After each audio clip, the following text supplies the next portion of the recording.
Mathaa manini thutha wa igoti rĩa gũcokia macira riko gũteanĩria itua rĩa hau kabere rĩa kũrũgamio kwa mĩhang'o ya gũcaria mũcirithania mũnene, komishoni ya ũtungata wa magoti JSC nĩyanĩrĩire kwendekithia jaji Martha Koome kũiyũkia gĩturwa kĩa mũcirithania mũnene bũrũri-inĩ. After lengthy deliberations and careful consideration of the performance of the various candidates, the JSC has unanimously recommended the appointment of Honorable Lady Justice KOOME Martha Karabu, Judge of the Court of Appeal, as the Chief Justice of the Republic of Kenya.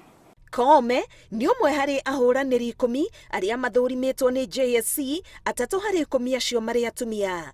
Hĩndĩ ya gũcokia ciũria, Koome akĩringithanio ũtongoria mwega na ũtwarithia wa ngari. Leadership to me, simply put, is like driving a car.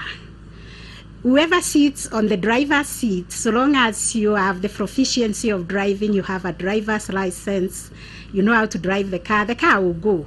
That is the same as leadership. Whoever sits on the leadership seat, all you need are skills. Kuma haha, rĩtwa rĩa Jaji Koome rĩgũtwarwo kũrĩ president arĩhĩtũkia rĩtemanio gĩikaro-inĩ kĩa mbunge ya kĩbũrũri na aikĩrio kura na hĩtũke, no kwĩhĩtithio akehĩtithio nĩ president.